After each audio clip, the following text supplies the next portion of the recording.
Harrah's Rincon Hotel and Casino outside San Diego is the site of the World Series of Poker West Regional Championship. 9 players have their sights on the circuit ring, but only one will take it down.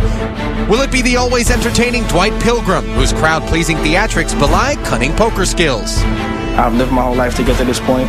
I'm trying to put my best foot forward and put myself in a position to be the winner of this tournament. Or can young phenom Tim West go wire to wire? Some people are caught up in the glam and the glitz, and I just want to win poker tournaments and look good doing it. Find out tonight as the road to the national championship continues.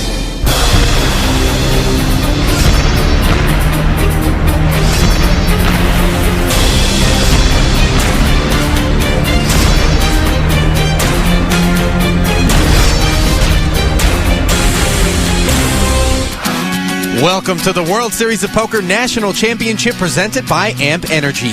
Tonight we're at Harrah's Rincon Hotel and Casino, the third of 4 stops on the circuit. I'm Nejad, joined by World Series bracelet winner Antonio Esfandiari.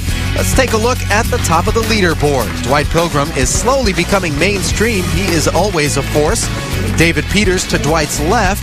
Feels like a hat manufacturer. Forgot to attach a logo there. 34-year-old Ali Islami, perhaps best known for defeating a computer in heads-up limit hold'em. Followed by Tim West, a rising star in the circuit who cut his teeth dominating the online world. West is certainly comfortable in the live environment. He leads this final table with 843,000 in chips, nearly double second-place David Peters. 3 short stacks at the bottom who will need to double up quickly to keep hope alive. Blinds start at 3 and 6,000 with a 1K ante. Antonio, if you're Tim West, how are you approaching this final table? I'm going to play aggressive. I have the chip stack. I'm going in. I'm going to keep the pressure on the shorter stacks, and I'm going to go for it. I'm certainly not going to sit there and squeeze my way into a 3rd, 4th, or 5th. 7-4 offsuit. Tim's not going to play this hand. Wilkerson laying down an ace. Longtime pro Steve Brecker opting not to play the Queen-6 offsuit. Can't blame him there. Now it's Dana Kellstrom with Jack-7 suited. He makes it 2.5 times the big blind, 15,000 total.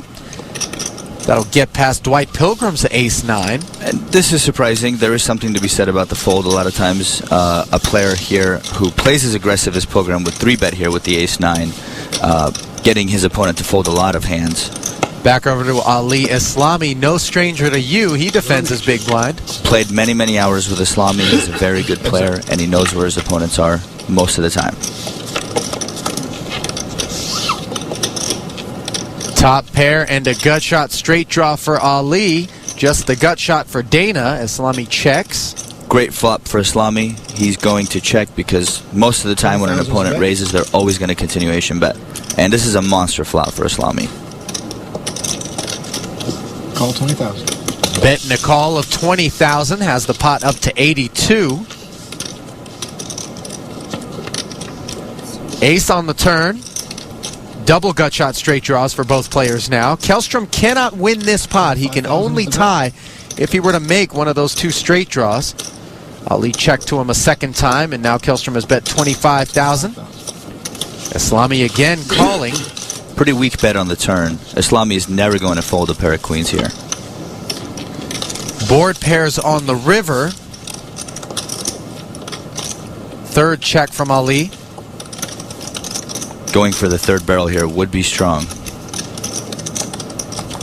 3rd diamond also on the board. Kellstrom betting 40,000. That's a pretty small bet. He bets half of his remaining stack here. Basically what he's representing is a pair of aces, and he's going for the value bet. The diamond didn't scare him. He bet the flop. He bet the turn. Wow, Islami folds. One time. Can't win them all if you don't win the first one. He's getting better than 4-1 on a call. Show one card. Are you guys nuts? You're too good. Kellstrom enjoying the moment. You wasn't full, were you? Full of something. Just a reminder of what's at the end of the rainbow for everyone at this final table, a $1 million free roll. This group of 9 has qualified, as well as the 18 players from final tables in Atlantic City and Chicago. 100 players in total will qualify across all circuit stops. They'll come to Las Vegas and play for a share of that $1 million prize pool, as well as the highly coveted gold bracelet. Kellstrom taking a break. Over to Dwight Pilgrim with ace-queen suited, second in Card Player Magazine's 2010 Player of the Year race. Made 16 final tables, won 7 events, and earned over $1.18 million. He makes it $22,000 and throws on his stunner shades. He looks ready for action. Unsuited version of ace-queen for Miller Dow. Dow with a little over 90,000 has no play but to ship it all in or fold his cards. I'm on it. Fold would obviously be a mistake. We see him do exactly what you mentioned. Ship it all in, 94,000 total. That's the only play for Dow, and I believe to be the correct play. It's going to be 94,000. No one's going to be upset with that move. Bunch of hands hitting the muck before the action gets back around to Dwight Pilgrim. Ready to make that movie? Let's go, baby. Whatever. I call. Call. You got ace-queen. Pilgrim makes the call. Hey, I got two suited cards. Movie, baby. Let's go, baby. These guys will be chopping the pot up 91% of the time. Come on. What is it again? Rush Hour 6? Rush Hour 6, Dwight and Dow. Double D. You're going to have to make Rush Hour 4 and 5 first, Dwight. You thinking on my level. Exactly. Or not. 2 10s and a 9 on the board. Jack. These guys are going to chop it 100% of the time, regardless of the turn card. Board will run out. Nice hand, These guys will chop up the blinds and antes. Rush Hour 6 was a nice touch. Yo, Tim, could you tell him he never has ace king there? Because he don't know. I can't win with ace king, huh? Well, a friendly atmosphere for now, but in the back of everyone's mind is that figure you see next to first place. Well over $250,000 to the last man standing. 260 grand less if you finish 9th. Big dollars on the line here in Rincon. You wouldn't know it by Dwight Pilgrim's relaxed demeanor. Why wouldn't he be relaxed, though? He's actually won 3 WSOP Circuit events, including the main event here at Harrah's Rincon in 2008, along with a preliminary event in 2009. He's cashed 22 times in circuit events over a 3-year period. Not too shabby, huh? He gets there. Apparently doesn't want to get there with ace-queen in this hand, however. Facing a raise from Steve Brecker with ace-7 suited. He's got a reputation for being a tight player. That's a surprising fold for ace-queen. Tight or not, if someone opens and you have ace-queen, I think you should 3-bet it more often than not. Perhaps Ali Islami will be the 3-better with pocket 9s in the cutoff, one off the button. But in fact, he'll smooth call. Now over to Tim West in the small blind with 10-9 suited. Could be a tempting opportunity to pull off the squeeze play. Definitely not a squeeze play against a guy like Brecker, who is known to be more of a solid tight player. Calling here out of position with a 10 high is not one of my favorite plays. Yet again, it's difficult to fold a 10-9 suited. Here comes the flop, jack high with a couple of clubs, giving Tim West a gut shot straight draw. He checks it over to Brecker, who's made a pair of 7s. Islami's pocket 9 still the best hand. Brecker has to lead at the pot. He raised pre, he flopped second pair, and he's got runner diamonds. 48,000. Steve fires 48,000, about 2/3 of the pot. Islami here with a pair of 9s. There is an overcard to his pair, but he knows that most players follow through on the flop with a C-bet. He calls the 48,000. This is a standard call. You always want to call and see what happens on the turn. He has position on his opponent. His opponent raised pre and bet the flop. He's got to see what he does on the turn. Tim West isn't going to go 8 fishing for that straight. He lays down. Now the pot is heads up. Case 9 on the turn gives Islami a set of 9s. Brecker checks. That's what I call a pretty good card on the turn for Islami. Ooh, and Ali checks behind. I don't like to check behind. There are too many cards on the river that can slow down the action. However, Islami knows that Brecker doesn't have anything, and if that's what he's thinking, then check behind makes sense, because maybe he'll take another stab at it at the river. But Steve could always back into something. The 10, obviously not Ali's favorite card, but Steve checking to him a second time, and Ali putting Brecker all in. Steve will make the easy fold with 4 to his straight on the board and 3 overcards to his 7s, and Islami will take down a nice pot. I might have called if you hadn't tried to look so nervous. I wasn't nervous. I was comfortable. No, I said if you hadn't tried to look so nervous. No, Steve, you were never calling.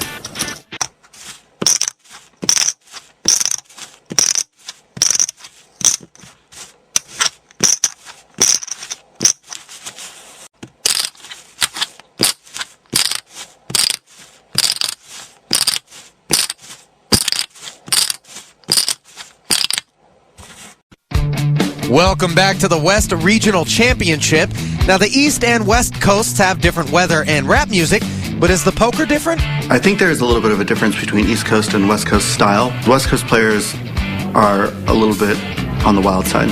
West Coast, they're more aggressive, and they're not afraid to bluff you. The West Coast a little bit more flashy. You know, you play for like your lifestyle, whatever it's about. Dwight Pilgrim has quickly become recognized as one of the best tournament players on the East Coast. He's made Atlantic City his home for long stretches of time. Results coming early and often for the rising star. Tim West with 10-9 suited raises it up to 18,000. Last time the 10-9 suited didn't do so well for him. He called out of position. This time he brings it in for a raise in the second hole, which I like because most people think if you're opening early, you have a bigger hand. 114, all in. 2 jacks for Steve Brecker, though, and he's going to move in for a total of 113,000. Once again, I will get out of your way. That's not what Tim was hoping to see behind him. Unless you're going to give me 3, which I would like. West has to call 95,000 more to win at 152. It's pretty close here. What if you had three random cards? Getting a little better than 3-2. So close. Wow, this is so close. If West knew his opponent didn't have a pair, this is an insta call. Really close. Would you mind if I called and put a bad beat on you, Steve? I'm not trying to get information on you. If I called and had 2 rags and 1, would you be upset with me?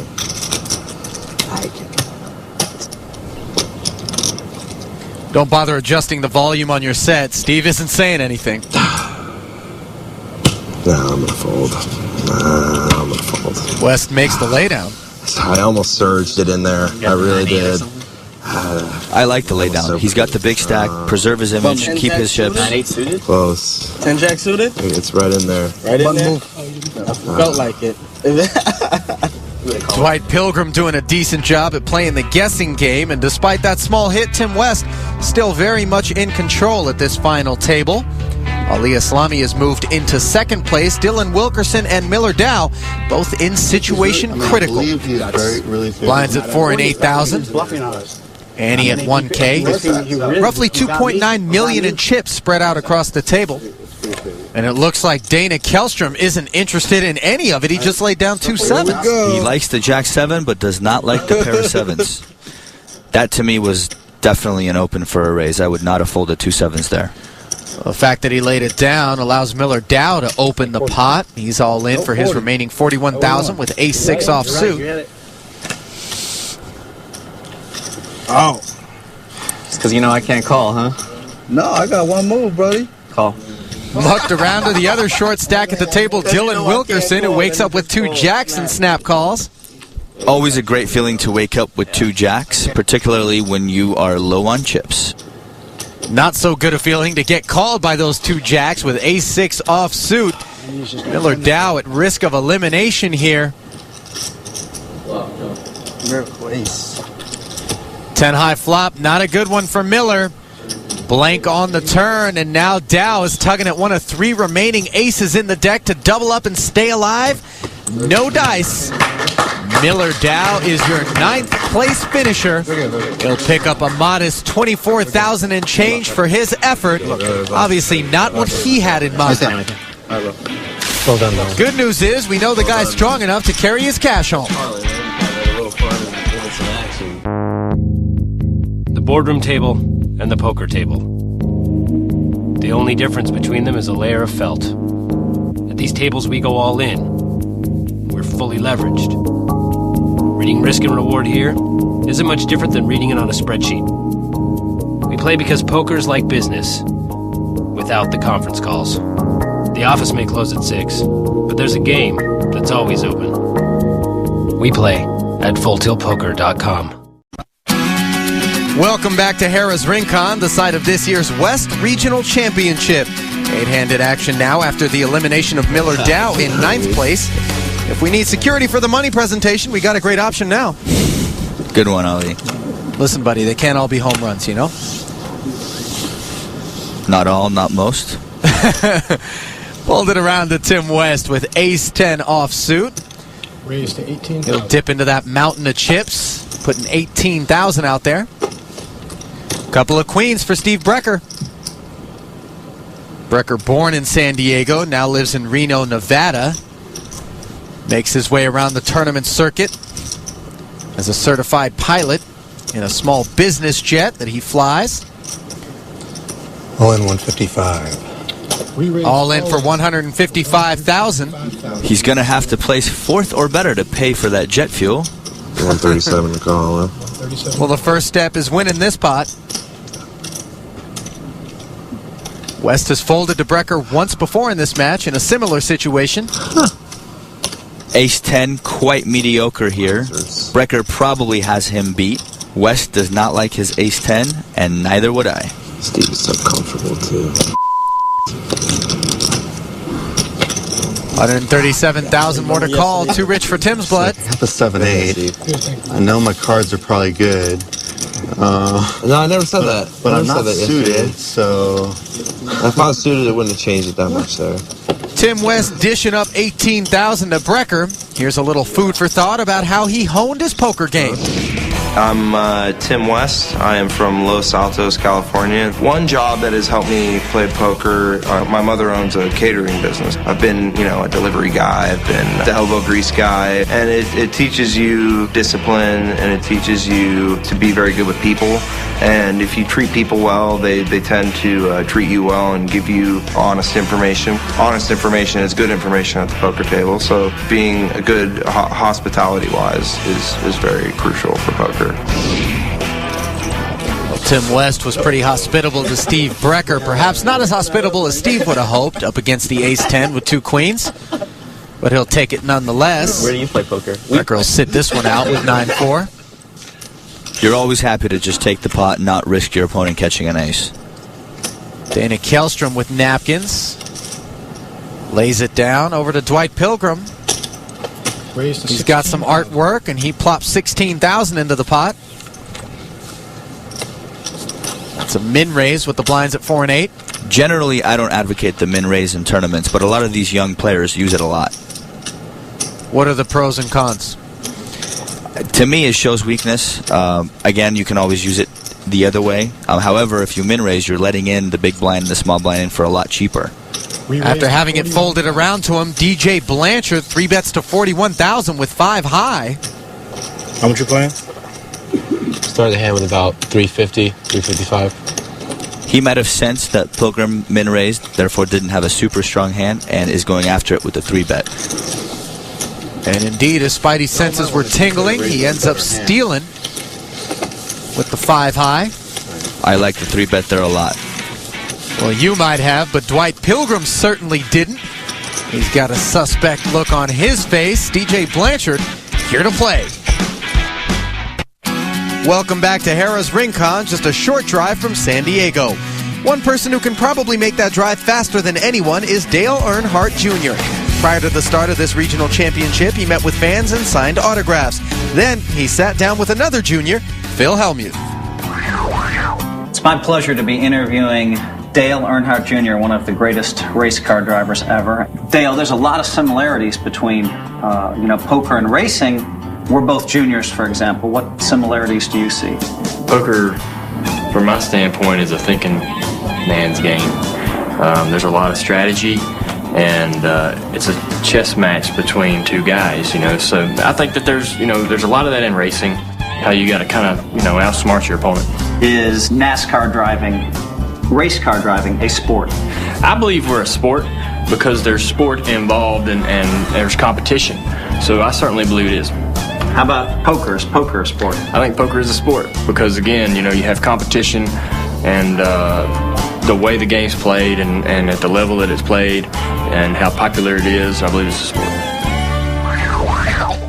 Dale Jr., one of the premier NASCAR drivers, and from what I understand, a pretty good poker player as well. We'll have more of that interview in the next hour.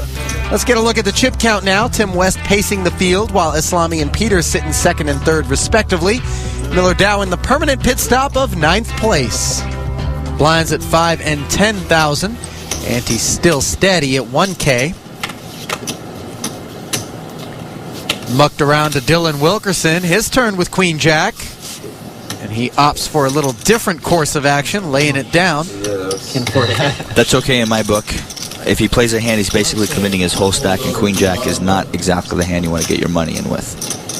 10-8 will work for Dwight Pilgrim on the button. He opens for a raise to 21,000, roughly a min raise yet again. Like I said, a lot of these young new players on the circuit, they love to min raise. Good for you. Because I know you're really good at reading cards. I'm just going to give you a dark call. Because if I don't know what I have, how could you possibly know? Read that. That sounds. I could talk. Sounds like a good We plan. can chat. You're not going to get a tell. There aren't any tells. He knows what you have. I'll check it. So when are you going to look? I can't give you all that information, man. I promise you, though, at some point in this hand, I will look like I am looking. Now, whether I actually looked or not is debatable. East Coast meet West Coast. All right, I'll see if you look on the turn. Pilgrim checking his straight draw in position. That's not a good card for me, man. Gave me so many less possibilities. I guess I'm going to have to check again. Check like me. You wouldn't just tell me you didn't look and really look. But he would told you? you he might look during the hand. That's what he told you. And I want to know if he looked already and just telling me he didn't look. But that's why he prefaced it with saying he was going to look throughout the hand or maybe not look. Tim has a good analysis there. Still no betting on the turn. Now an ace hits the river. Well, that kind of looks like you after you've been checking all this time, huh? Boy. Well, I'm just trying to sort out if I want to look. That's what I'm trying to do. Let's see. So king, now you're going to bet a check. You probably would have bet a weaker hand already. I am going to maybe look. You don't get to know. Wait, hold on. There we go. Some theatrics going on at the final table here. King high for Ali. Check. Checks it. Now Dwight just can't help himself, can he? He can't win with a check. He's got to go for it. He bets 36,000 and Ali makes the quick fold. Wow, the only thing Pilgrim is representing is an ace in his hand. And the reason why Ali might have believed that is because he checked the flop and checked the turn. I don't know why. I'm trying to figure out if he looked. Oh, I just forgot something. That was really... Light bulb going off in Aslami's head. And a little change of pace for Dwight Pilgrim, who's usually the one playing the mind games. I wouldn't say I'm a trash talker. I'm a realist.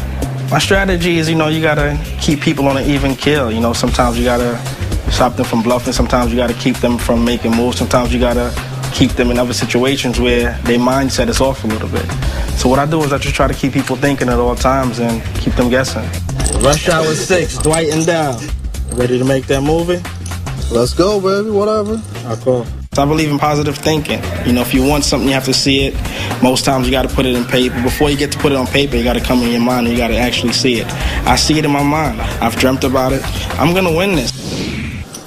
Guess who's got a copy of The Secret at home on the bookshelf, buddy? Your best one yet. Not get any pink. Visualizing the victory. It's true. That's a bad beat right there. Two ladies for Kellstrom, and yeah, that can be an issue. Kellstrom announcing raise, but before he's got it out there, Pilgrim mucks his hand. 26,000 is raised. Dana comes up with 26,000. David Peters lays down the ace-9. Do you think we'll be seeing Peters play a hand today? If history's any indication, probably not. Over to Dylan Wilkerson with Big Slick. Wilkerson has worked his stack back up a tad after knocking out Miller Dow. No matter what happens at the end of it, we're going to get all the chips in on both sides, and we're going to flip a coin. Well, it's a re-raise to 68,000 for now. 68,000. If I double you up, there's not much I can do. 68,000. Kjellstrom's going to put Wilkerson all in. Dylan makes the quick call, and it is a classic race. One that you hate to be in any tournament you're in. Basically, you're flipping a coin. You don't know if it's heads or tails. Well, queens have the better end of the coin, and it just got that much better after the flop. And that's how it always starts.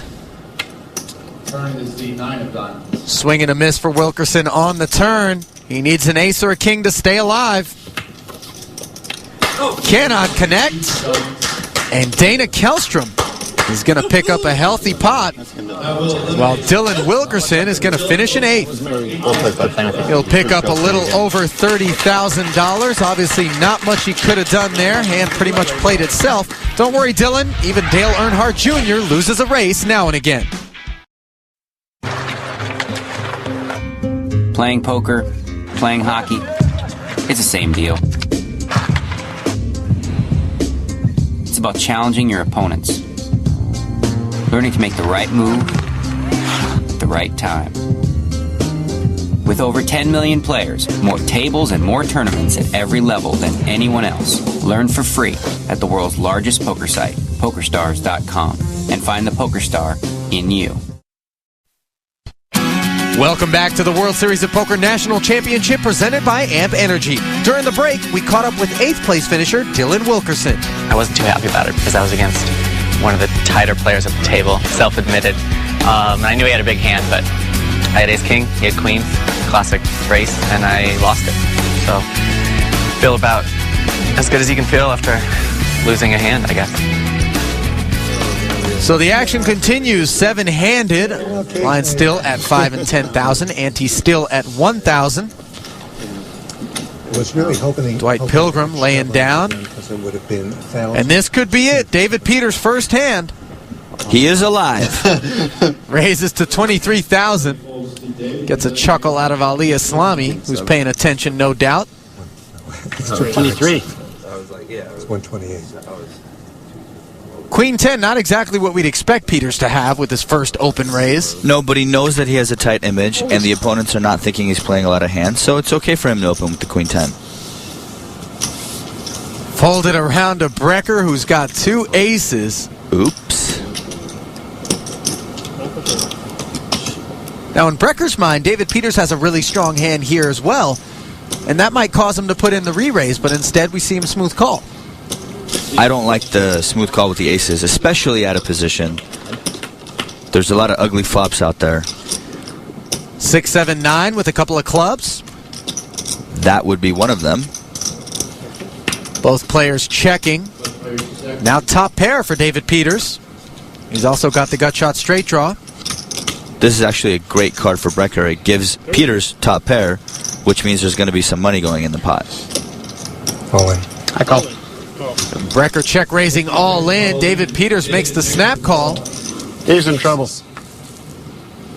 And you could see Steve Brecker was concerned. The speed at which David Peters called, it didn't feel like one pair was going to be any good. Absolutely. His opponent has top pair, gutters, 2-pair draws. And can't connect on any of them. Steve Brecker is going to pick up a healthy pot from David Peters. Brecker taking a big gamble playing his aces the way that he did, put his tournament life at risk, but in the end, it ended up working out for him. The West Regional Championship is the third of 4 final tables that lead to the National Championship. In Atlantic City, veteran pro Chris Bell finished first, good for over $350,000. And in Chicago, Jim Anderson's aces gave him the Midwest title and over $500,000. Now we're here, of course, in San Diego, where $280,000 hang in the balance for the first place finisher. One big consolation prize for every player who makes a regional championship final table is, of course, a spot in the national championship. Dana Kjellstrom laying down king-jack offsuit in the cutoff. I'm going to do something you've done, okay? I'm going to call without looking at the cards. Just because you've raised me every time, so I'm calling. Just to go ahead and say. David Peters is now officially awake. He's making blind calls out of the small blind. Put him in raising. Oh, with the same? Yeah, sure. I'll throw a little 2 chips in. What the hell? Okay. Taking a page out of Ali Islami's book. Ali punishing the limper. You could have looked before the winner. Good. Peters calling the raise and then peeking at 2 9s. Won't be too pleased to look at 2 overcards on the flop. Both players check. Ali's got the best hand with 10s. Now Peters with a modest lead on the turn. He only bet 10,000 into 47,000 here. You know, why bet 10? Why not just check? You're only going to get called by a better hand. No change on the river.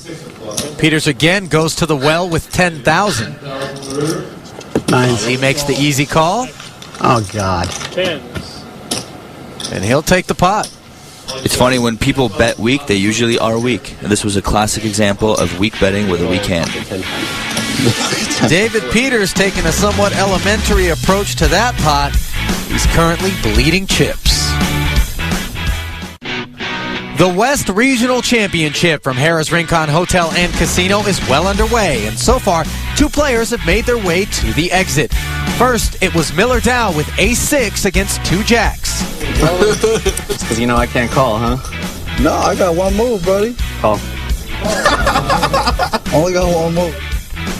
No ace for Dow as Wilkerson's jacks held up.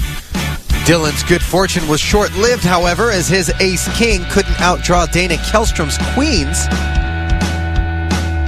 And with Dow and Wilkerson gone, the chip count shapes up like this. Tim West in first, where he's been since the start. Islami in good position in second, and then a logjam from third to seventh. A very wide-open final table. No change in the blinds and antes. DJ Blanchard on the button. Kellstrom under the gun.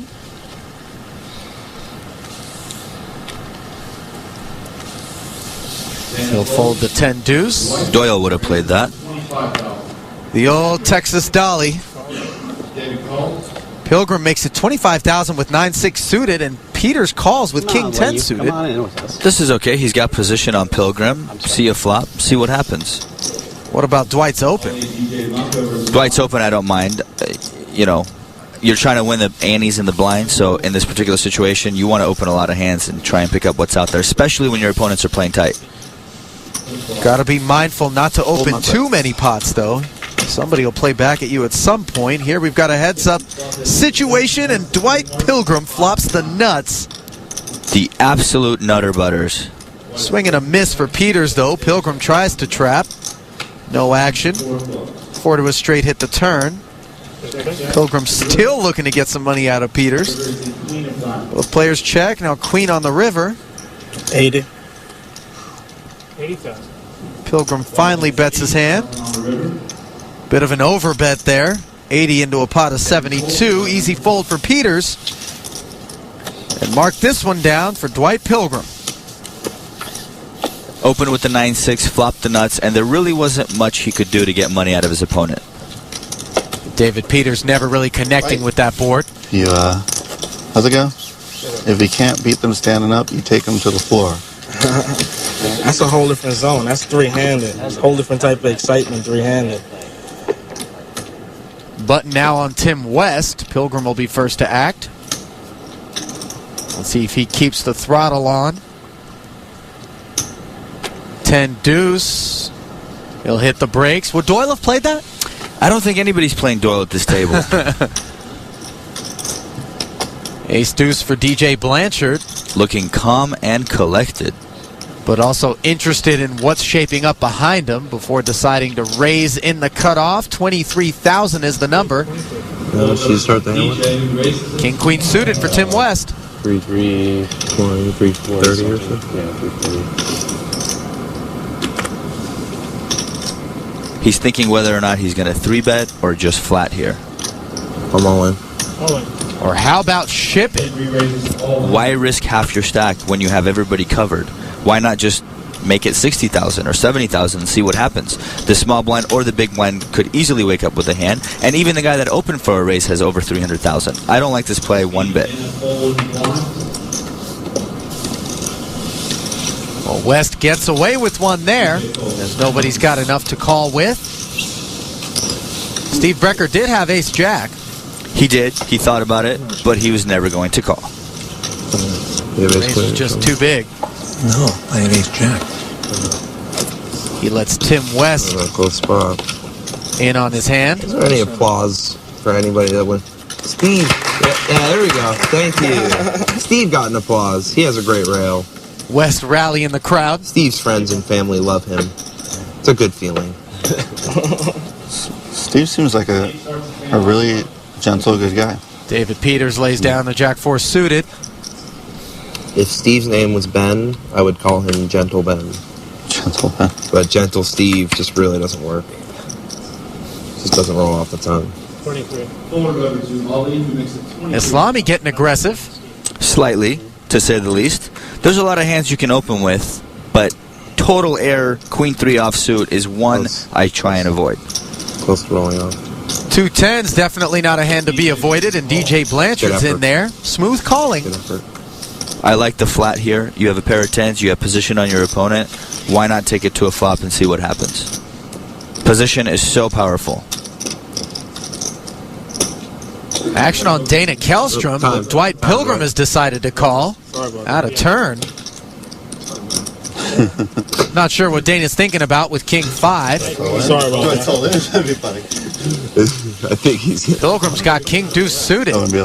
He calls out of the big blind here. He's only got to put 13 more thousand, and he's got 10 out there. Again, you know how I feel about playing, King Deuce out of position. I don't like it. He has flopped the nut flush draw on the ace-high flop. Islami measuring out a continuation bet. 47. Looks like it's going to be 47,000.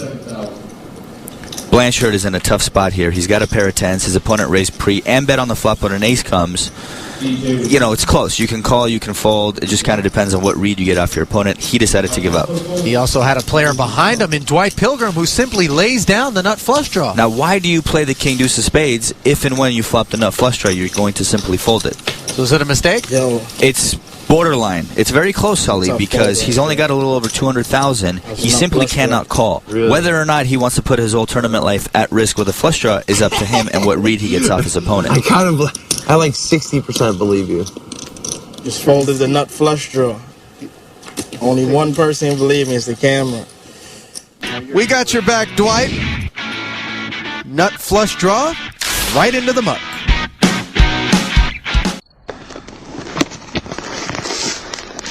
Hello, beautiful. Oh, yeah.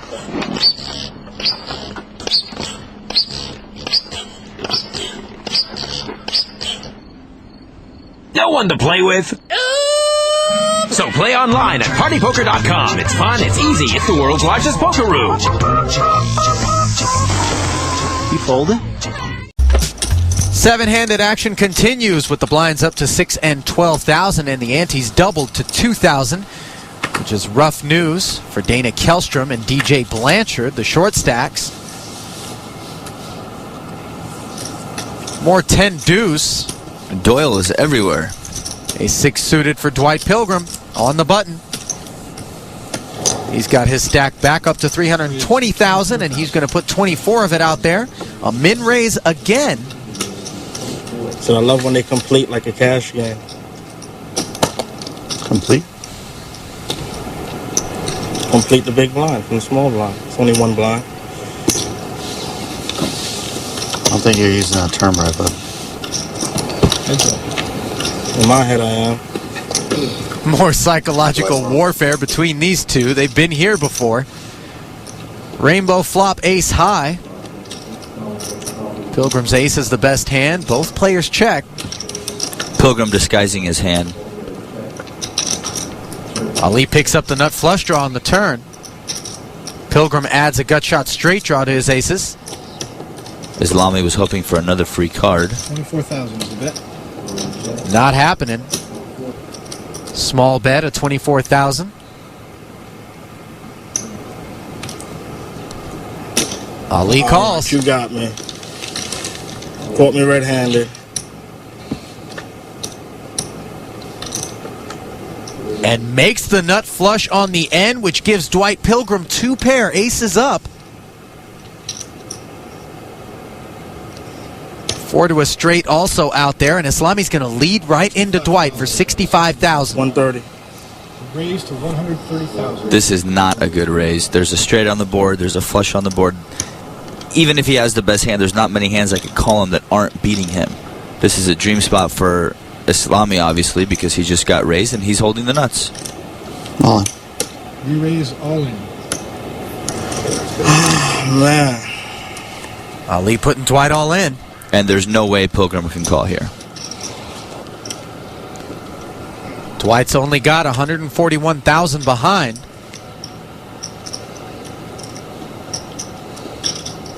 Islami is never bluffing here, and Pilgrim's 2 pair is never good here. Well, he may have botched things up to that point, but Dwight Pilgrim knows better than to torch off his remaining stack in that spot. He's beating himself over the head for that raise on the river. Not necessary. Top floor with a 9-7. I don't particularly like a straight. I don't think so either. Body language says it all. It wasn't the 9-7 straight either.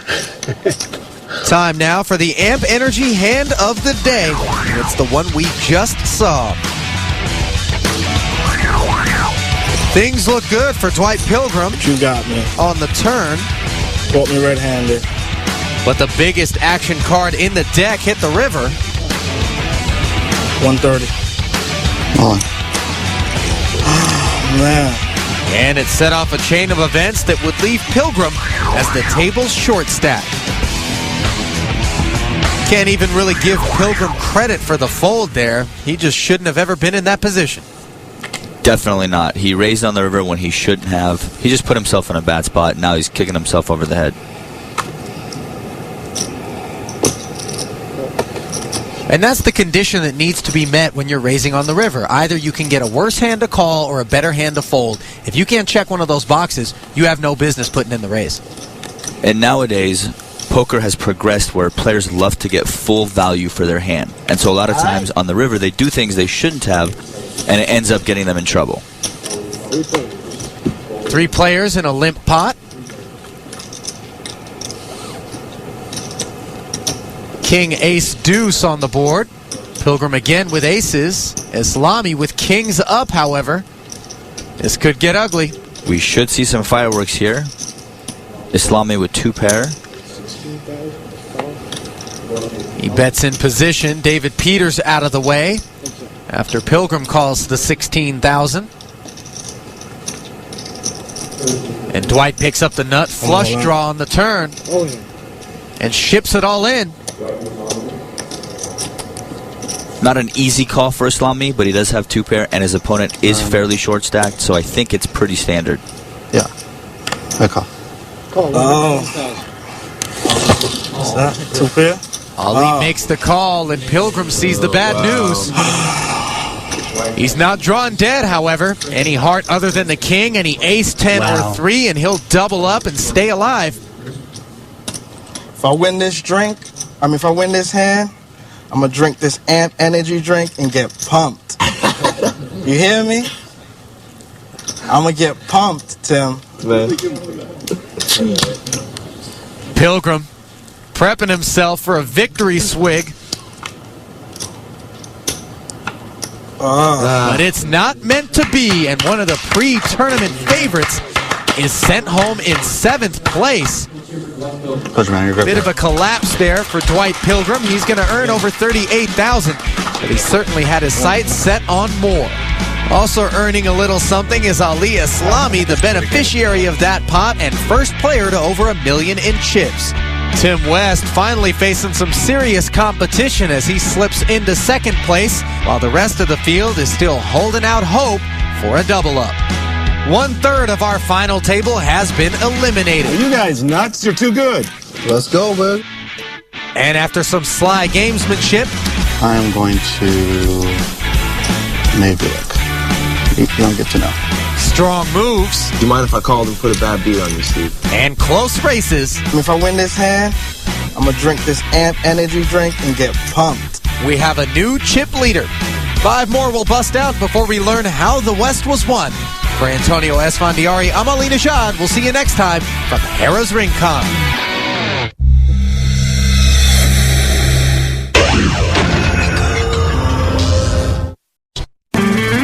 Tonight, deep in the valleys of Southern California, one man will win the World Series of Poker West Regional Championship and over $250,000. 6 hopefuls remain at this combative final table. It's a game of courage and heartbreak. All the money's on the line in one shot. Can chip leader Ali Islami fend off the likes of veteran Steve Brecker and college student DJ Blanchard? Can rising star Tim West win the West? There's only one way to find out. The championship continues from Harrah's Rincon Casino right now.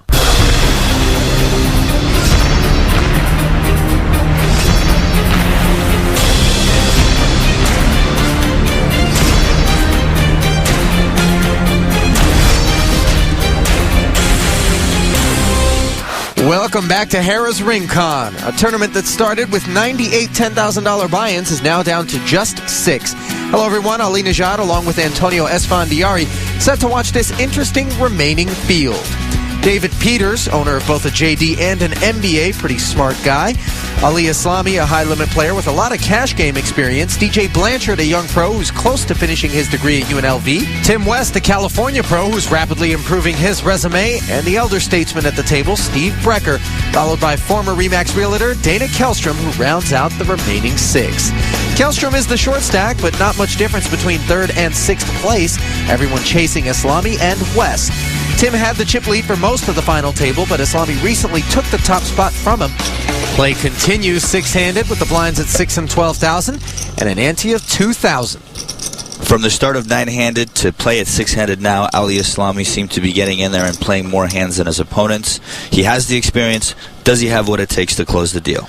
That is yet to be determined. Over to Dana Kellstrom, who's closed a few deals himself. One of the former top RE/MAX realtors in the state of California before starting his own company, which specialized in the buying and selling of other companies. He's looking to buy a pot here. With ace-5, he's raised to 30,000. Over to Islami on the button. 5-6 suited. Islami is thinking call, 3-bet. What to do? Why not fold? Folding is also an option. I mean, he does have 6-high, but he does have position, and he's got suited connectors. I'm okay either way. I don't mind folding this hand once in a while. Islami's elected to just call. He'll be heads up with that all-important position against Dana Kellstrom. And the flop, a couple of diamonds and a couple of 4s. It's a good one for Islami. Kellstrom's ace-5 still the best hand. He's got a wheel draw. Islami's behind now, but given the number of outs that he has, he's a favorite in the hand. Flush and straight draws for Ali. Kellstrom bets 40,000. If I'm Islami here, I'm more often than not going to ship it. However, just calling with position is okay, because even if his opponent is bluffing with a hand like ace-queen, ace-king, now calling is very scary because on the turn, it's very hard for him to fire again. Turn card is a 3. Both players have made a straight. Kellstrom with the wheel, Islami with the 6-high. How do we say goodbye, Kellstrom? It's going to get ugly here. 60. 60,000. Dana bet 60,000. You see from the percentages, he cannot win this pot. Could only hope to chop if a 6 hit the river. Come on. Raise all in. I got it. I call. We could have got it all in on flop, but I was pretty sure you had the big pair. So. Islami putting Kellstrom in for his remaining stack. Dana makes the call. Oh, now that I did not expect. What? And he looks disgusted. As he should be. He made a straight at the final table, only to find his opponent had made a higher straight. Kellstrom not very happy right now. Well, he may not be happy, but he is being sportsmanlike. Handshakes all around from Dana Kellstrom, who finishes in 6th place. He'll take home a decent chunk of change for that effort. Just over $50,000 to be exact. Everyone's focused on that $282,000, but we focused on Dana Kellstrom's thoughts before he took off. Once I committed 50,000 chips, I've got to commit them. I don't see how I can lay the hand down. I think that maybe I can double up there from the chip leader, and, you know, if he has an overpair or whatever, then so be it. All things being considered, I guess I just take a deep breath and, be happy that I won some money and did good. One other reason to be happy for Källström, every player at this final table automatically qualifies for the national championship in Las Vegas. That's a $1 million free roll held at Caesars Palace. King 8 suited for Islami, who just knocked out his second straight opponent. Islami on the momentum train. When you're on the final table, you're winning pots and you're busting your opponents. It feels good. And he's looking to keep the trend going, raising to 39,000 to open the pot. Tim West with a couple of jacks, however. A nice spot to be in. On the button, 2 jacks. Your opponent's raised.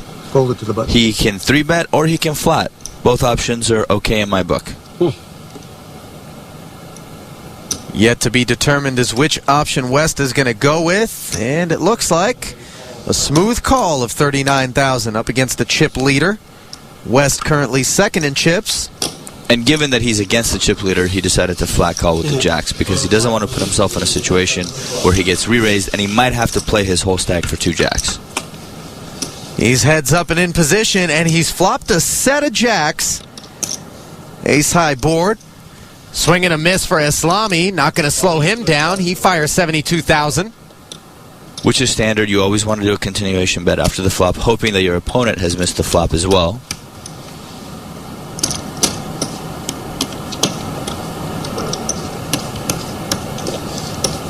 West is measuring out a little something, and it looks like more than 72 grand total. 180,000 to be exact. On the rainbow board, might have wanted to think about slow playing.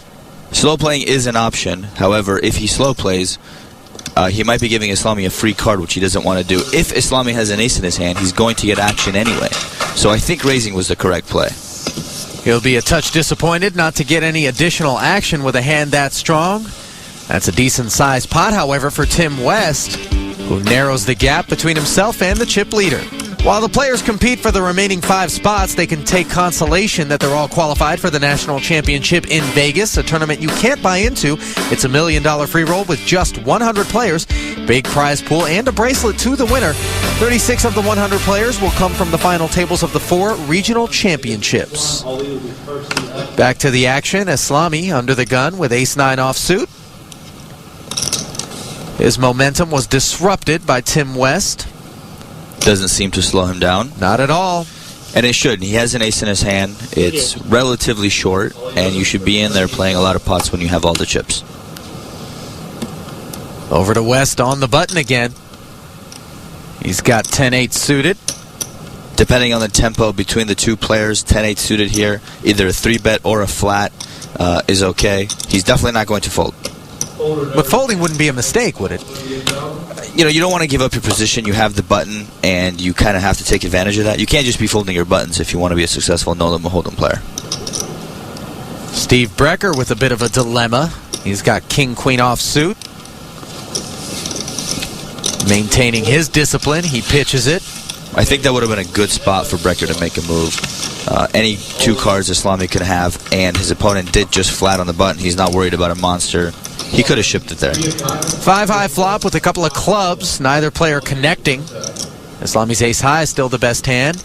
No continuation bet this time, however. He just checks it over to Tim.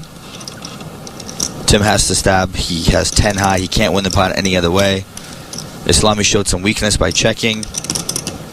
But Ali's well aware of Tim's obligation to fire here. 63,000 is the bet. Islami looks like he's going to call out of position with ace-high. I don't particularly like this play. Either bet the flop, check raise, or fold. Just calling out of position with the ace-high is a weak play overall. Unless you know you're going to hit top pair on the turn. Pair of 9s now for Islami, who checks again to Tim West. 236,000 in the pot. If Tim proceeds to bet, he is now representing a set of some sort. If he had a 5 in his hand, a hand like ace-5 or something like that, he's not going to bet it that strong once the 9 comes over on the turn. Tim fires 175,000. Islami calls. This is a monster pot. 586 total in the middle. Queen on the end changes nothing. Third check from Ali, and will Tim fire the third barrel or shut it down? All right, you win. Check. West opts for the ladder as he checks, and Islami's all too happy to roll over the winner and put some healthy distance between himself and Tim West. Good check on the river by West. Islami probably would have called.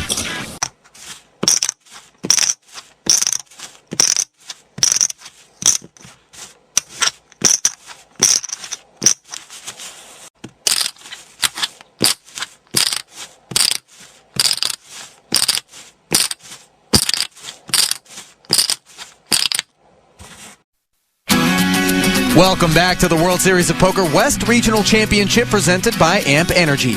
We're down to just 5 players here in Rincon. Islami and West have the experience and the chips, but will that translate into a win for one of them?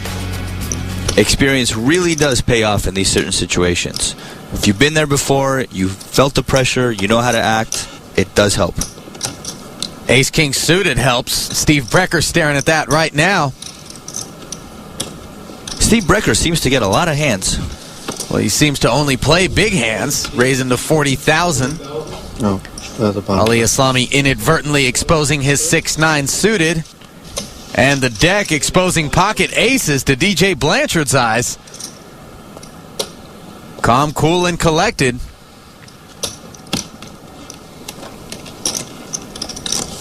Blanchard smooth calls, looking to slow play and set a little trap for Steve Brecker. He knows that Brecker is capable of folding premium hands. If he gets 3-bet here, he doesn't want to lose his opponent. He's also short stacked, so I don't really mind the flat here. Flop is 7-9-6. Ali Islami would have made 2 pair. Action's been checked to Brecker, who doesn't bite. And the turn is an ace. Top set for Blanchard. Top pair, top kicker for Brecker. This is trouble. It's just a matter of how and when the chips are getting in the middle. Blanchard is checked. And Steve will put him all in. I call. DJ has no problem snap calling for his remaining stack. 452,000 chip pot is going to head to DJ Blanchard as Steve Brecker is drawing dead.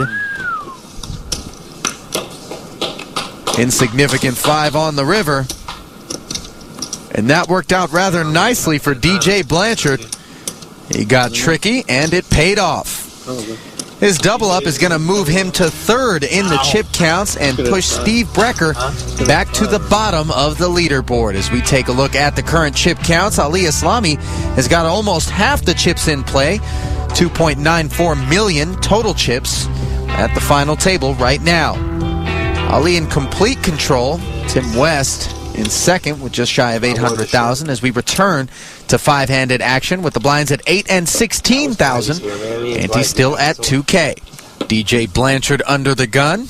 We could have fun. What do I need? 3-5 suited for him. A really good joke right there about my pink shirt, and we would have laughed. Both he and Tim West laying down. 9-3 off for Steve Brecker on the button, not his favorite. I'm all in. David Peters ships it from the small blind with ace-4. Oh, wow. This is very standard. He's in a small blind with a short stack. He's got an ace in his hand. He has to ship. Okay, see how we do. The TV sweat. And Islami's got an ace. Doesn't know what his kicker is yet. Doesn't need to know. It's going to be a call. 100 something. Well, he looks at an 8. I don't count this one. I don't think. I don't. I'll call it. And he makes the call. King 10, Ali? I thought you had King 10 off. I'm dead. Ace 8. Oh, I didn't expect that. Well, Peters says he's dead, but we all know stranger things have happened at final tables. He's certainly a dog heading to the flop. That was better than I expected. Looking at the percentages. We'll have to beat him into it. Here it comes, 8-6-6. Ali Islami moves out into a dominating position. David Peters drawn virtually dead. He needs a couple of runners just to keep hope alive. You need a queen, though. Queen of Spades isn't going to cut it, and that seals his fate as our 5th place finisher. All right. Ali Islami has knocked out his 3rd straight opponent in the form of one David Peters, who will say his goodbyes and earn a little over $66,000 for his effort on the evening. We're down to just 4 players at Harrah's Rincon in the West Regional Championship. We play for big pots, small stakes, and the chance to say, read 'em and weep. For the weekends, the all-nighters, and the lunch hour. We play for the legends and for the unknowns who dream of winning it all. For the bad beats and the pocket kings we sometimes have the sense to fold. We play at FullTiltPoker.com. We're back for continuing coverage of the West Regional Championship from Harrah's Rincon Hotel and Casino just north of San Diego. No Limit Hold'em has been television's game of choice for the last decade or so, but why? We asked our final table. The reason I feel No Limit is good for TV and is the best game for poker right now is because styles make fights. It kind of grabs you from your seat a little bit. You want to watch and see what's going on. No Limit's a pure game, and people want to see it. There's, tons of action. It's a tremendous amount of pressure to be under, and I think pressure is ultimately good TV. It's drama. It's just like how they put a bunch of people in a room and they make them interact with each other and fight with each other. It's because I can't call, huh? You wouldn't just tell me you didn't look. I really look. You don't get to know. No Limit is that kind of a game. No Limit translates to TV because it's just plain cool. Well, at some point, No Limit Hold'em is going to have to give up its stranglehold on the poker world. But what do you think would take its place? Pot Limit Omaha is the only game that has a chance. You get twice as many cards, and there's a lot more action. That's what people are looking for. King, queen offsuit for Islami, who just limps in. We haven't seen a lot of that at this final table. You want to mix it up a little bit. You're raising, you're opening a lot. Now you limp in, people don't know what you have. West follows suit by limping from the small blind. Brecker checks his option. And that's going to be a troublesome flop for Steve Brecker. He's got top pair, but so does Ali Islami with a better kicker. Action checked around to Ali. I will be shocked if Steve Brecker finds a way to get away from this. He's short-stacked and he flopped top pair. I think this is the end of him. Well, what could be the beginning of the end starts with Islami betting $30,000. All in. Brecker moves all in for $154. All right. I'm probably going to call you. But I have to make a quick calculation that has nothing to do with my hands, so don't feel slow rolled. Sorry. Sorry, yeah, okay, I go. All in the call here on the final table. Islami making some disclaimers before making the call. Later if you want. Oh, no problem. I wanted to say in advance I'm not slow rolling. There's something I had to think about. No need for explanation. Clearly wanting to make sure Steve Brecker doesn't feel disrespected at all by Ali taking his time before making the call. Board pairs on the turn, and now Steve Brecker can only chop with an ace-king or a 9. Deuce of clubs isn't going to cut it, and Ali Islami claiming his 4th consecutive victim. Steve Brecker the casualty this time, just missing the podium with a 4th place finish, good for $90,223. Not a bad payday. Ali Islami has double the chips of 2nd place Tim West and 4 times the chips of DJ Blanchard. We caught up with Steve Brecker just after the elimination. Well, I don't know if you can regret bad luck, whether it makes any sense to do that. Naturally, one doesn't like bad luck, but as long as it wasn't my fault, it's not really a regret. Steve Brecker's been here before, clearly taking it all in stride. I've played quite a few hands with him. Oh, you did? Nice guy. Plays good, solid. Doesn't get out of line too much. Ace Jack of Hearts on the button for DJ Blanchard. 3-handed, Ace Jack suited on the button. Raised to 45,000. What more do you want? What more do you want? I was lost for words there. 45,000 is the raise by DJ. Couple of 5s for Tim West. This is a pretty standard 3-bet, I think. Blanchard could be opening with a lot of hands, and in any situation, if you wake up with a pair in the small blind, you kind of want to 3-bet it. You definitely don't want a smooth call and allow a scary flop to end your hopes of winning the pot. Tim West knows that, makes it 205. West making a pretty big raise here, showing his opponent that he's going to go all the way with his hand. $160,000 to call for DJ Blanchard. Blanchard in a tough spot here. If he goes with it, he's going all the way. He does have ace-jack. He could be up against an underpair, or quite possibly an ace-king or an ace-queen. Well, he'd much rather be up against the underpair. And a call. Blanchard shipping it all in. West makes the call, and we've got an 887,000 chip pot. This is a big one. Will it be heads, or will it be tails? Well, Tim West's side of the coin is a slight favorite. Can we put some side action on it? I'll take heads, you take tails. Yeah, sounds good, as long as heads was ace-jack. 9-4-8 on the board. Pocket fives have gotten through the roughest patch, which is the flop. Now they need to avoid an ace or a jack on the turn and river. So far, so good. DJ Blanchard is down to 6 outs for his tournament life. And that's not one of them. Tim West is going to win a huge pot and be down to heads up with Ali Islami. For DJ Blanchard, a valiant effort. Nothing much he could have done in that spot. He's going to collect $124,000 and change for the third place finish. He played really well at this final table. He was focused. He looked determined, very calm. I was impressed. Up next, it's the heads-up match we thought was inevitable. Islami and West, and the stacks are just about even. Is he bluffing? Could be. German shepherds, huh? I don't trust Germans. 2 cards. Could mean anything. Let's raise the stakes, frighten them off. No one to play with. Darn. So play online at partypoker.com. It's fun, it's easy, it's the world's largest poker room. All right, okay.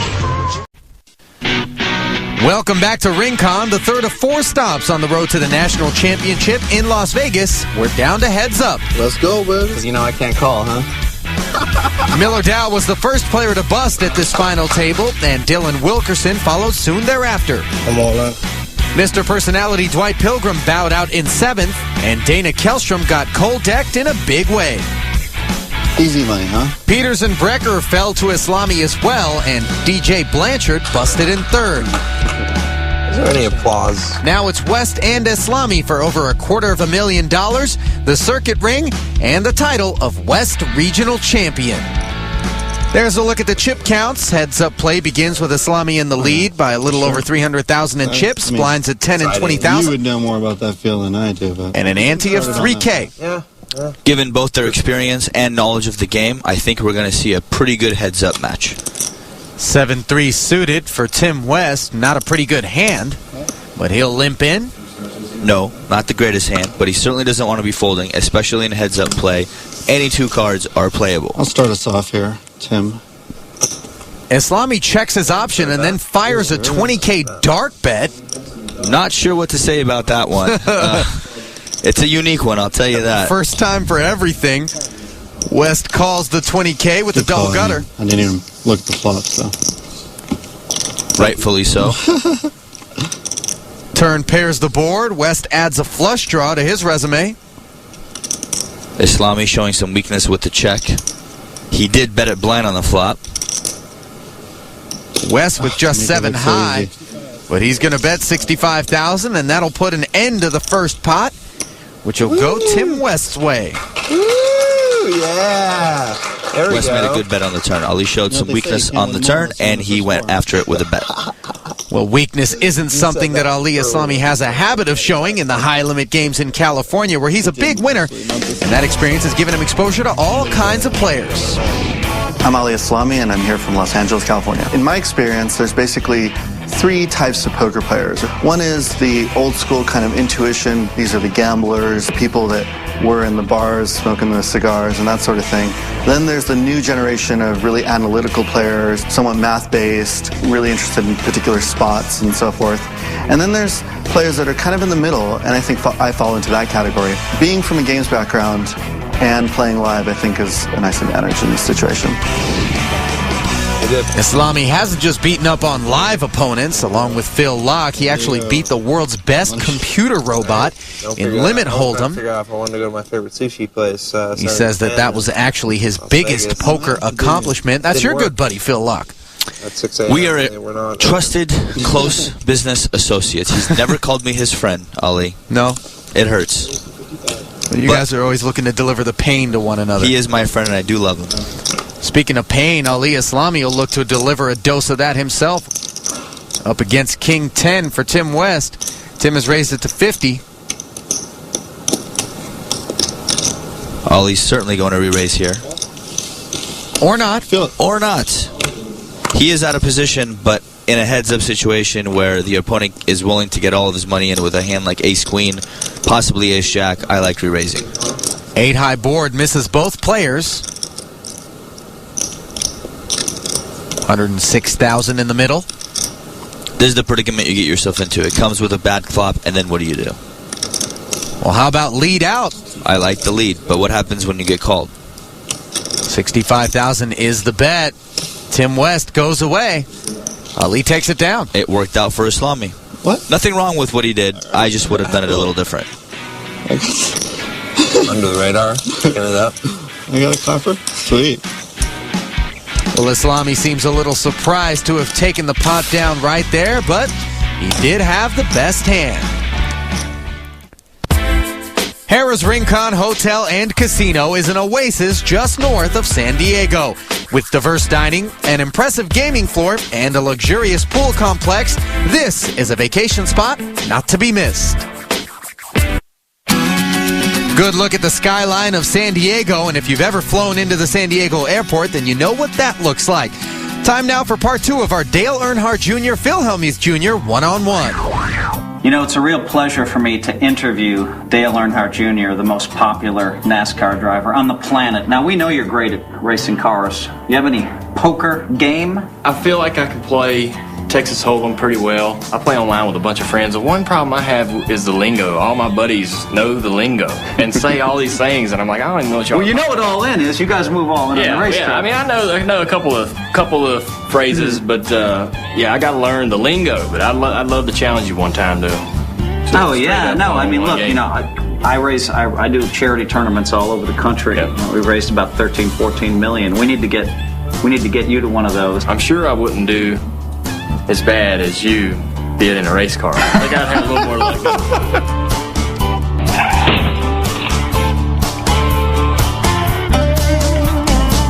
You don't think I'll be crashing the car in the Harrah's parking lot? I might not win the tournament, but I won't put myself in the fence. Oh my God. This interview's over. Forget about it.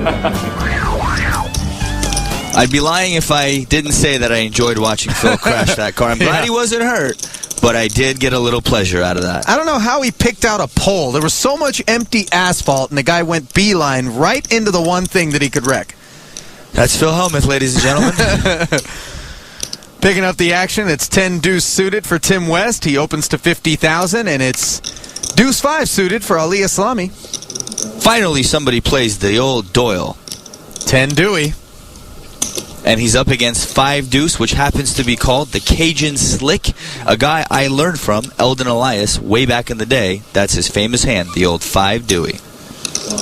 Pair of deuces now for Islami, along with the wheel draw. Same pair for Tim West with a better kicker. Ali checks it. West fires 40,000. Islami not going anywhere.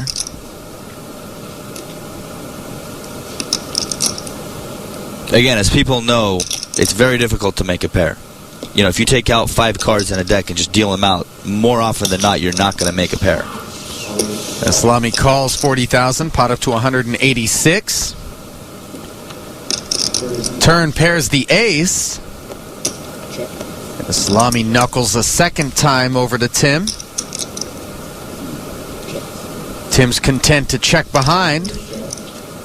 He doesn't want to build the pot anymore. What he wants to do is keep the action where it is and possibly call a river bet if Islami bets. And how about spike a 10 on the end to improve to aces and 10s?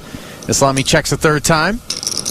West, knowing that Islami doesn't have an ace, probably going to go for a value bet here. He certainly is, settling on 90,000. That's a half pot size bet. I would be surprised if Islami calls. Islami's very good at reading his opponent's cards. Out of 10. Well, he's going to make the call and make a mistake in the process, sending a pot of 366,000 over to Tim West. Islami not too happy with his call there. He felt like he was beat, yet he threw his chips out. Sometimes as poker players, we tend to do that. While it's okay not to be happy with the call, obviously Ali doesn't want to carry any frustration forward from this point. Tim West nearly evens the stacks with that pot. At this point, it's really anyone's game. West started out as the chip leader with 843,000 when the final table began. Ali was in fourth with 395,000. 2 six-figure paydays yet to be awarded. 282,000 and change will go to first place. Back to the heads-up action.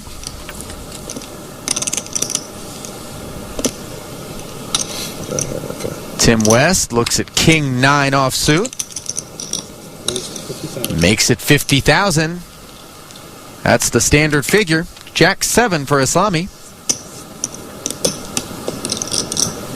Haven't seen many 3-bets from Islami. He tends to like to call. And that's exactly what he does here. 106,000 in the pot heading to the flop. As we know, Islami is a math guy, and he knows that any 2 cards are very valuable heads up. He's doing the right thing by playing a lot of hands.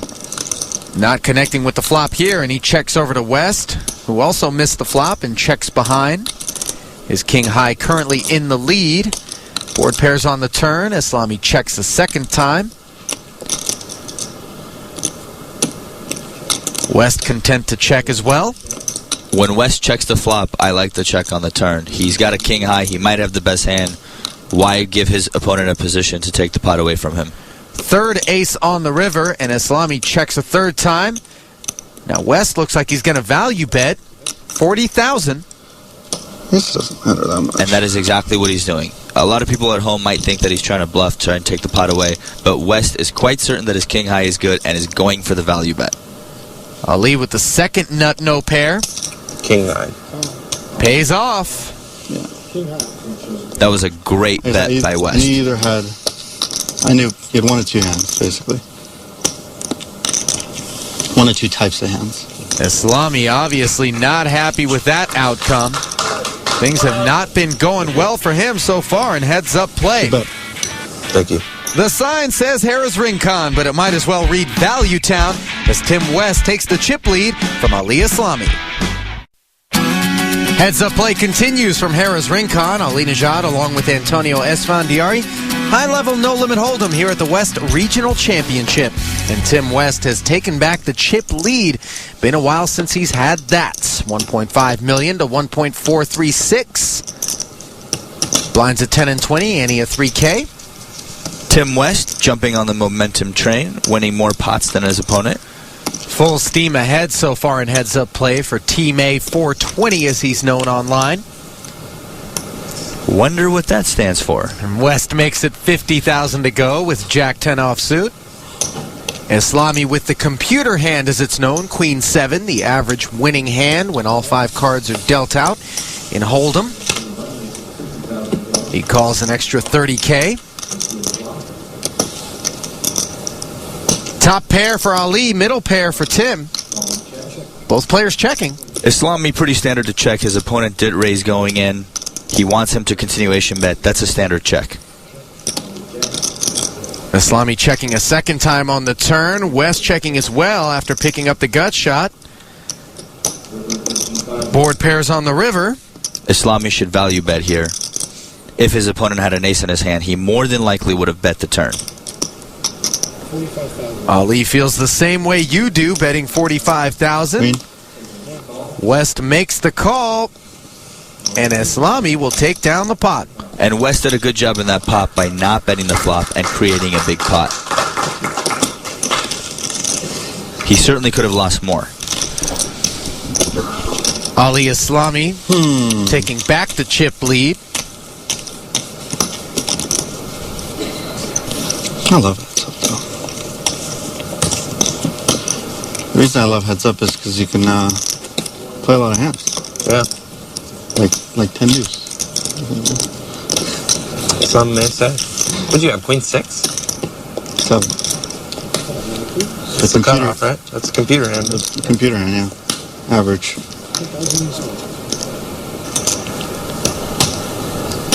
Islami on the button. Couple of deuces. Raised to 45,000. He makes it 45,000 to go, blazing his own trail, not following Tim West's 50K standard pre-flop raise. A lot of the old school players like to bring it in for more than double the big blind. A lot of the new players, what I find, is like to do the min raise or 1.5x. West defends his big blind with Queen Jack suited for the extra 25K. He misses the flop. Islami's deuces, still the best hand.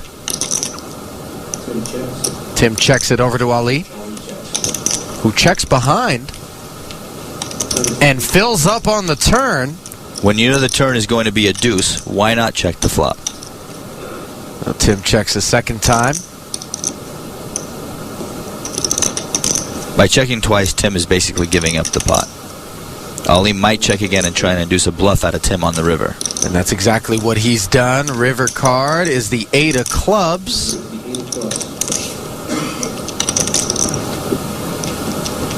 Will West try to bluff at it? The answer is no. West smells a trap and decides he better not. And now no reason for Ali to check in position on the river. He's going to fire 58,000. West trying to decide what could Islami have where he's betting. Did he check an ace twice on the flop and the turn? Is he possibly value betting a king? Maybe an 8. His queen high could be good, and in a lot of spots in this exact situation, it will be good. It could be doing what I was doing earlier. West can't resist. He's going to call 58,000 and get a look at the monster. What were you mumbling when you were calling? I was kind of mumbling. Oh, you were complaining? Oh, no, I wasn't complaining. Mumbling something. Back-to-back pots for Ali Islami.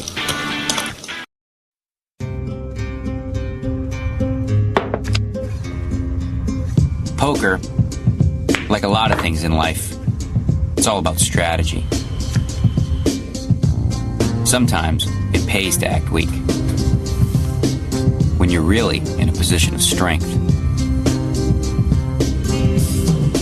Learn to play better poker for free at the world's largest poker site, PokerStars.com, and find the poker star in you. Back inside Harrah's Rincon for the West Regional. Heads up action between Ali Islami and Tim West. Blinds have gone up to 12 and 24,000. Ante up to 4,000. West on the button with King 10 off. That's why I thought it was pretty even. He'll make it 62. Probably more just general heads-up poker experience than you do. Yeah. I would imagine. Heads-up poker is just different in general, even if it's no limit or limit. I was just saying that earlier to somebody in an interview, I think. Islami with Jack 8 calls the extra 38. We know Islami doesn't like to fold out of the big blind. Poker is just heads-up poker, mostly. I don't think we've seen a single fold out of Ali from the big blind More yet. heads-up poker than it is. Good flop for him. He makes 8s. The game that it is. To go with the 4s on the board. Swing and a miss for Tim West. Islami seems to flop top pair quite a bit heads up. Never a bad thing. Certainly not. At least if you're Ali. He's checked it over to Tim, and Tim's reaching for chips. Continuation betting, 80,000. Ali makes the call. I like Islami's call here. What you don't want to do is check raise and open yourself up for another raise. You want to keep the pot small. You only have a pair of 8s, and your opponent seems to want to fire. You don't want to take that away from him. Ali's improved to jacks and 8s on the turn.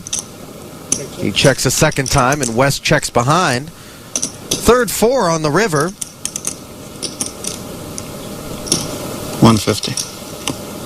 Eslami fires 150.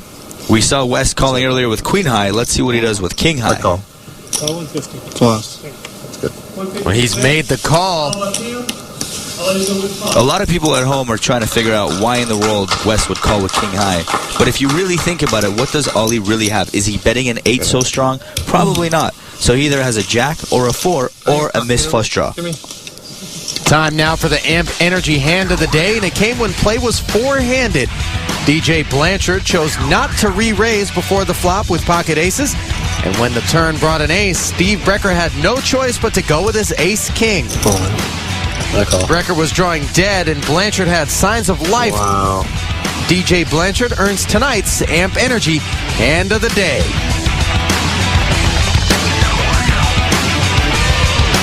Back to heads-up action. Ali Eslami has a 1.9 million to 1 million chip lead. He'll be on the button here. Takes a peek at 9-7 offsuit. 9-7 is the Persian carpet ride. That were to happen. Why is it called the Persian carpet ride? I'll bite. Many, many moons ago, when I first started playing poker, I played the 9-7 in one evening. I won multiple pots, and since then, my friends have called it the Persian carpet ride. So you are the man responsible for that. True. Tim West with ace-5 here. He's reaching deep, re-raising to 174,000. This is one of those hands where you have an ace in your hand. You kind of just want to get the pot over with right then and there. He doesn't really want to see a flop. If an ace doesn't come, now he's got to follow through with a continuation bet. If he gets called, he doesn't like it. So he'd rather just end it right there. Well, you probably have a lot of heads-up. Well, it's different, though, huh? I was going to say you probably have a lot of heads-up experience from sit and goes, though. If you're into those. Yeah, my heads-up experience is fair. Fair. That's cool. Some friendly banter between the two opponents. They've actually been pretty talkative, considering all that cash right there at the table is what's at stake. That's the beauty about poker. Nah, might as well just play a little while. 282,000 and change. And, of course, the coveted World Series of Poker Circuit ring. West makes it 62,000 to go. Eslami looks down at 2 aces. The end could be near. I smell smoke. Both players wanting to get it all in pre-flop. Eslami a little more than West.